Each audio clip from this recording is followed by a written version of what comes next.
লাচ্চা সেমাইতে pudding সবাই বানায় ফেলছে, শুধুমাত্র মনে হয় আমি একা বানাইনি। সব ভিডিওতে যখনই দেখি পুডিং, সবাই দেখি লাচ্চা সেমাইতে পুডিং বানাচ্ছে। চিন্তা করলাম আমি একটু বানাই দেখি লাচ্চা সেমাই পুডিংটা আসলে কেমন লাগে। যাই হোক, আজকে আমি আমার ভিডিওটা শুরু করছি। আসসালামু আলাইকুম এভরিওয়ান, আমি নীলা কুকিং চ্যানেল ব্লগ থেকে আপনাদের সামনে হাজির হয়েছি।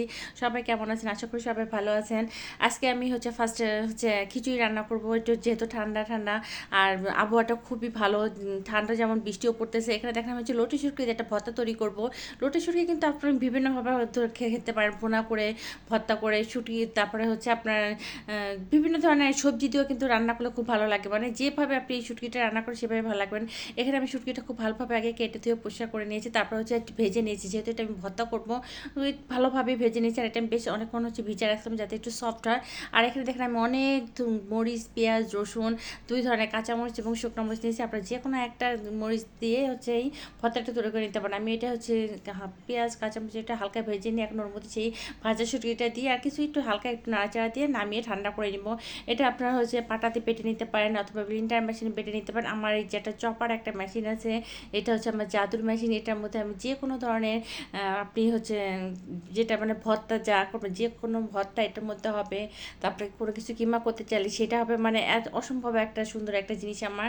এটা আমাকে অনেকে ইনবক্সে জিজ্ঞেস করছে আপু কোথা থেকে কিনছো। এই যে আমি এর আগে আপনাদেরকে ভিডিওতে পড়লে শেয়ার করছি আমি কোথা থেকে এটা কিনছি, কত দাম নিচ্ছে, সব কিছু বলে দিয়েছি। যাই হোক, এই যে আমার ভর্তাটা বানানো শেষ হয়ে গেছে। আমি এখন এই ভর্তার মধ্যে একটু ভাত মাখায় নিয়ে খাবো, কারণ দেখা যাচ্ছে অনেক সময় দেখবেন শিলপাটার মধ্যে কিন্তু ভর্তা শেষে একটু ভাত মাখায়, এটা খেতে কিন্তু খুবই মজা লাগে।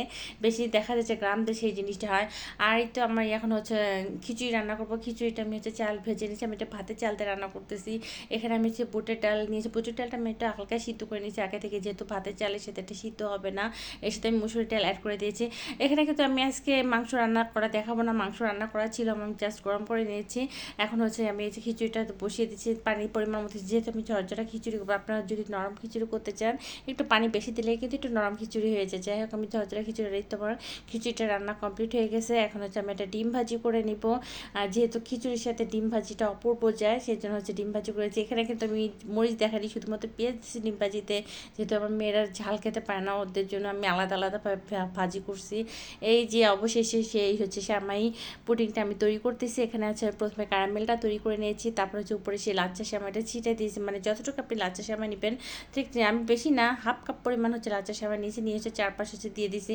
আর এখানে আমি 4টা ডিম এবং হাফ লিটার দুধ নিয়েছি। এখানে আমি গুঁড়া দুধ আর এমনি নর্মাল লিকুইড দুধ দিয়ে জাল করে ঠান্ডা করে নিয়েছি। এখানে পরিমাণ মতো চিনি দিয়েছি, আর এখানে ভ্যানিলা ফ্লেভার অ্যাড করেছি। আপনারা যে কোনো ধরনের ফ্লেভার অ্যাড করতে পারেন। তো দেখেন আমি এটা ডেকের মধ্যে পানি দিয়ে তার মধ্যে এটা ভাপ দিয়ে নিলাম। আর এটা একটা টুথপিক দিয়ে দেখে নিচ্ছি যে ভিতর থেকে যখন দেখবেন যে শুকনো হয়ে বের আসবে, তখন বুঝবেন যে আমাদের পুডিংটা কমপ্লিট, মানে পুরা সুন্দরভাবে ভাপে সিদ্ধ হয়ে গেছে। যে দেখুন কত সুন্দর একটা পুডিং হয়েছে। এটা খেতে মোটামুটি ভালোই লাগছে, খারাপ লাগে না। কিন্তু আমার ছোটো মেয়ে খায় না, তার কাছে নাকি ভালো লাগে না, কিন্তু বড় মেয়ের কাছে খুব ভালো লাগছে। আজকে আমার ভিডিওটা যদি আপনাদের ভালো লেগে থাকে অবশ্যই লাইক কমেন্ট শেয়ার করবেন, আমার পেজটিকে ফলো দিয়ে রাখবেন। সে পর্যন্ত সবাই ভালো থাকবেন। আল্লাহ হাফেজ।